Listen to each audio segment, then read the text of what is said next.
buenos. Yo soy Alejandro Chaclán, en cámara está Diego Castañeda y aquí les vamos a presentar el proyecto número 3. En esta parte se calculará la eficiencia del motor Stirling. Los supuestos tomados para este experimento fueron que la temperatura ambiente es de 25 grados centígrados, la aceleración de frenado de la rueda es constante, la transferencia de calor es constante y la rueda tiene una densidad uniforme.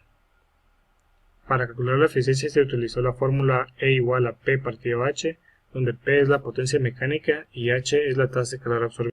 La potencia mecánica está dada por el torque ejercido para parar la rueda por la velocidad angular de la rueda.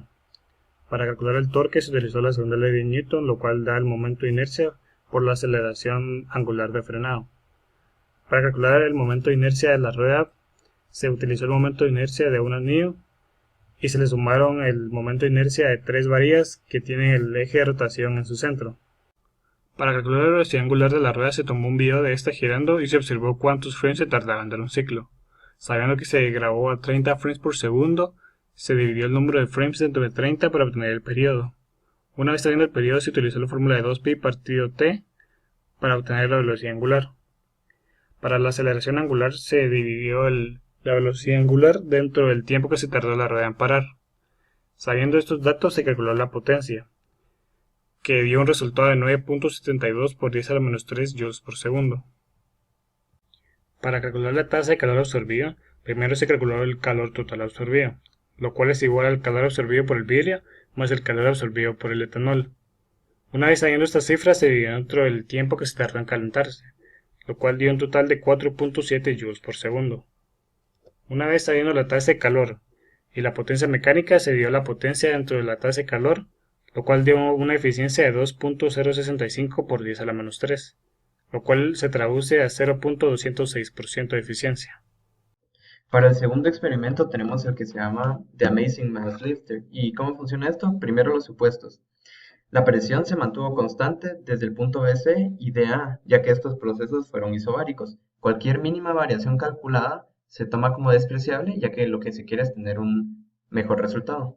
Luego la gravedad y la presión atmosférica no cambian con los pequeños aumentos de altura de la masa, porque como se elevó la masa y se decrementó su altura, no cambió la gravedad ni la presión atmosférica y se tomaron como constantes en este experimento. Último, la temperatura del cilindro metálico fue constante mientras se mantuvo dentro del recipiente. Esto quiere decir que no hubo un cambio de temperatura debido al cilindro y al ambiente en donde estaba, ya sea el agua hirviendo a 70 Kelvin, a 70 grados Celsius, perdón, y el agua con hielo a menos 2 grados Celsius. Entonces, los cálculos indican primero que es un ciclo de, como podemos ver en la gráfica PD que tenemos a la izquierda, luego se calcularon sus estados, que eran de presión, temperatura y hasta el final el volumen en metros cúbicos, y se empezaron a tomar los procesos. El primer proceso de A a B es isotérmico.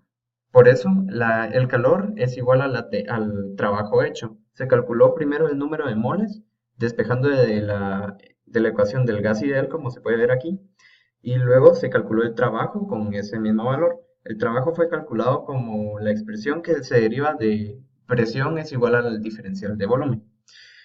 Finalmente se obtuvo un trabajo de menos 70 joules y un calor que es igual al trabajo.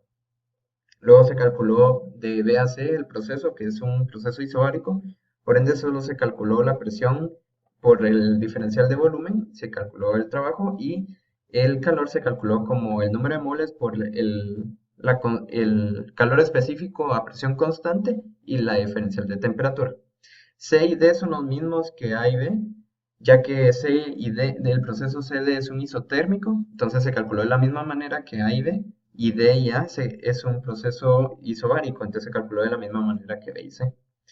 Finalmente se obtuvo un trabajo neto de 1.1 joules y pudimos comprobar que sí era un ciclo, ya que el diferencial de U de esta parte de procesos dio como resultado 0. Finalmente se calculó también por medio del área que formaba la gráfica el trabajo neto y dieron dos números totalmente diferentes, así que se calculó la eficiencia con el área que nos daba un número de 2.96 por 10 a la menos 3, lo cual era muy bajo, y se calculó el trabajo hecho con los procesos, que daba un número de 0.066, lo cual se miraba más viable. Se hizo una comparación con el ciclo de Carnot, el cual por la fórmula daba un dato de eficiencia del 20.98% y nos dimos cuenta que la eficiencia de Carnot es 3.18 veces mayor que la eficiencia calculada en el experimento. La bibliografía fue del libro de física universitaria y esperamos que les haya gustado. Ese fue el proyecto 3 para nosotros, espero que les haya gustado y que hayan sido unos cálculos que les hayan proveído de conocimiento.